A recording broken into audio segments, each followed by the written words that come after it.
আসসালামু আলাইকুম। আলহামদুলিল্লাহ, আশা করি আপনারা অনেক ভালো আছেন। আমি ঘেরে গেছিলাম, ঘেরে যেয়ে কুমড়ো নিয়ে আসছি, লাউ শাক নিয়ে আসছি। এই লাউ শাক এখন আমি ভর্তা করব। আপনারা দেখেন কীভাবে ভর্তা করি।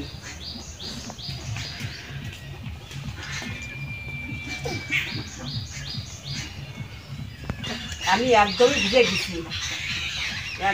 গেছি, প্রচুর কুয়াশা পড়েছে।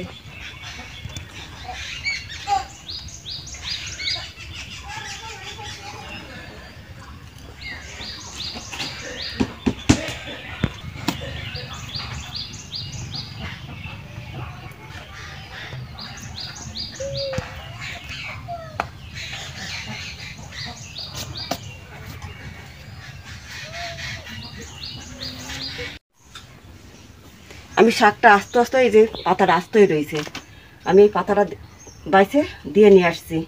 এখন আমি এই যে ভাতের পরে দিয়ে দিচ্ছি। আমি রাইস করে ভাত দিয়ে থেকেছিলাম।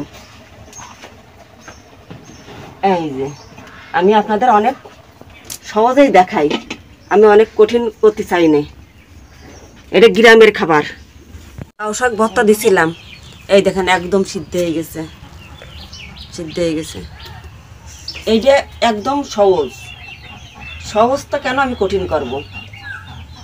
যারা মহিলারা চাকরি বাকরি করে তারা তো দ্রুত এইভাবে করে খেয়ে চলে যেতে পারে। আমি এই ঝাল ভর্তাও দিছিলাম, এই ঝাল ভর্তা করে দিছিলাম।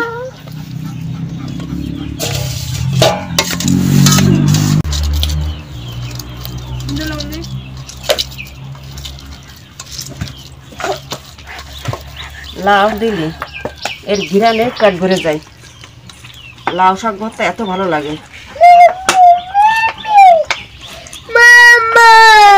কি হয়েছে?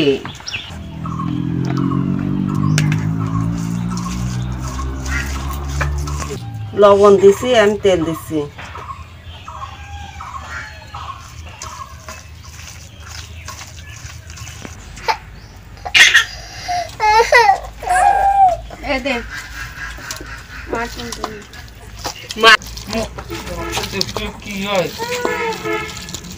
এই দেখেন ভর্তা, লার পাতা ভর্তা।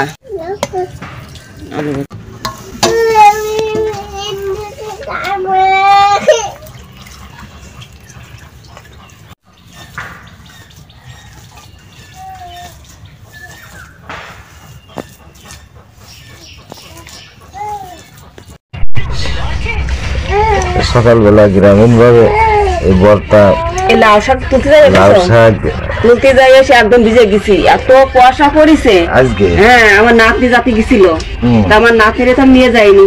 এইটা আমার নাতনি তো দেখি রাগ, হ্যাঁ রাগ না লক্ষ্মী, রাগ করছে, ভালো করেছে। নাতি নিয়ে গেলে তো আমি সেই একদম ভিজে পড়েছে লাস্টি। এত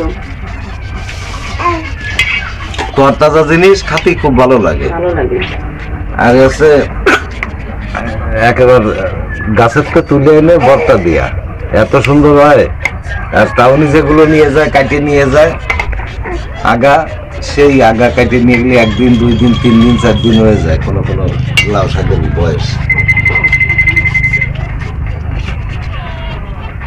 আর আমি তো দিছি একদম সাধারণ মতন, মেলা কঠিন করিনি, একদম সাধারণ মতন ভাতে দিছি, ভাতের ঘরে দিয়ে দিছি। ফাইন হয়েছে। লাউ শাক ভর্তা তারা ঘিরান আর কাঁচা মরিচ দিয়ে মাখানো।